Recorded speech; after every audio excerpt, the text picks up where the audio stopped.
नमस्कार साथियों, इस वर्ष हम सभी देश की स्वाधीनता के 75 वर्षों को अमृत महोत्सव के रूप में मना रहे हैं। यह एक अत्यंत गौरव की बात है कि हम सभी कृषि के क्षेत्र से जुड़े हुए हैं। हमारे पूर्वजों ने हमें नारा दिया था, जय जवान, जय किसान, जय विज्ञान। इस अवसर पर मैं आप सभी लोगों को बधाई देता हूं और आपसे निवेदन करता हूं कि अपने अपने घरों पर तिरंगा फहराएं और देश के वीर जवानों को और किसानों को सलामी दें। नमस्कार साथियों, इस सप्ताह की साप्ताहिक सलाह में आप सभी का हार्दिक स्वागत है। साथियों, ऐसे समाचार है कि सोयाबीन की खेती किए जाने वाले प्रमुख राज्य है जिसमें कि मध्य प्रदेश है, महाराष्ट्र है, राजस्थान है, उसके कई ज़िले में इस समय पे सोयाबीन की फसल पे चक्रभृंग है, पत्ती खाने वाली इल्लियों का प्रकोप है और उसके साथ साथ जो 2-3 प्रमुख बीमारियां जैसे कि राइजोक्टोनिया एरियल ब्लाइट है या सोयाबीन मोज़ाइक या पीली मोज़ाइक वायरस, इनका प्रकोप अभी देखने को मिल रहा है। तो मेरा आप सभी किसान भाइयों से निवेदन है कि अपने खेत की सतत या नियमित रूप से निगरानी करते रहे। 2-4 जगह पे अपने खेत में घुस के देखें, पौधों को हिला के देखें और आपको ये पता चले कि आपकी फसल पे कहीं कोई कीड़े या बीमारी का प्रकोप तो नहीं है। और यदि है तो इस सप्ताह जो भी साप्ताहिक सलाह में मैं आपको बिंदु बताने जा रहा हूँ उसको अपनाकर अपनी फसल को कीड़े या बीमारियों से सुरक्षित करें। बात करते हैं, जब हम हमेशा से आपको बताते आ रहे हैं कि अपने खेत में जो फेरोमोन ट्रैप्स लगाए जिससे कि हमें कीड़ों के आगमन का पता चलता है। तो इससे क्या होगा कि अगर आपने जो 2 प्रकार के फेरोमोन ट्रैप इस समय पे मार्केट में उपलब्ध है, चने की इल्ली के लिए या तम्बाकू की इल्ली के लिए, तो जब आप लगा देंगे अपने जो खेत में 8-10 जगह पे लगा दे और उसमें अगर 8-10 पतंगे अगर आपको दिखाई देते हैं तो आपको ये संकेत मिलता है कि आपकी फसल में इन कीड़ों का प्रादुर्भाव हो गया है और इसको नियंत्रण के उपाय अपनाना चाहिए, जो कि आगे मैं आपको बताऊंगा। इसके साथ साथ एक और सलाह विशेष रूप से मैं आपको बताना चाहता हूँ कि जब आप खेत में घुसेंगे तो पौधों को जब हिला के देखेंगे आपको कुछ जगह पे दिखेगा कि कीड़ों की जो प्रारंभिक अवस्था पता चलती है कि एक ही पौधे पे कहीं अंडे मिल जाते हैं या झुंड में कोई इल्लियाँ मिल जाती है। तो ऐसे पौधों को पहुंचाने, पत्तियों को तोड़ के ऐसे पौधों को निकाल के अपने खेत से बाहर कर दें। अब बात करते हैं विशेष रूप से जो भी कीड़े हैं उसके नियंत्रण की। तना मक्खी के नियंत्रण के बारे में हम पिछले 2 सप्ताह से आपको दवाइयाँ बताते जा रहे हैं और आपको वही करना है कि इस समय पे स्क्रीन पे अवेलेबल है उसकी दवाइयों का छिड़काव करना है।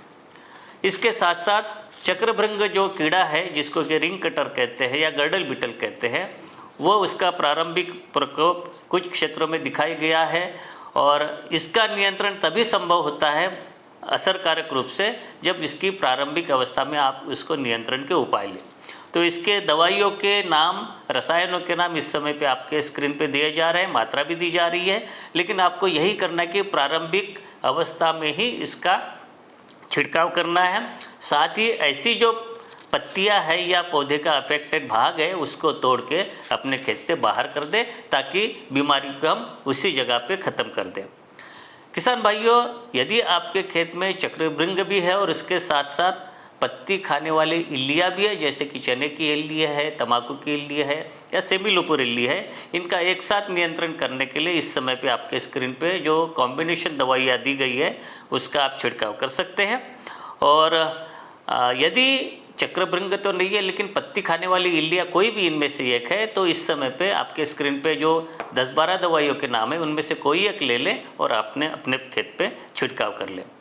एक महत्वपूर्ण बात, पीली मोज़ाइक नाम का जो रोग है वह कुछ क्षेत्रों में आपके खेत पे दिखाई दे रहा है, प्रारंभिक अवस्था में है, कुछ पौधे पे दिखता है। ऐसे पौधों को पहचानें और आप देखें कि यदि उस पौधे के ऊपर सफ़ेद मक्खी या मच्छर मंडरा रहे हैं तो आपको तुरंत नियंत्रण के उपाय अपनाना चाहिए। और पहली बात तो यह है कि ऐसे पौधों को अपने खेत से निकाल के, उखाड़ के अपने खेत से बाहर कर दें और सफ़ेद मक्खी के नियंत्रण के लिए जो कॉम्बिनेशन दवाइयाँ इस समय पे आपके स्क्रीन पे है वो उसको आप छिड़काव कर सकते हैं।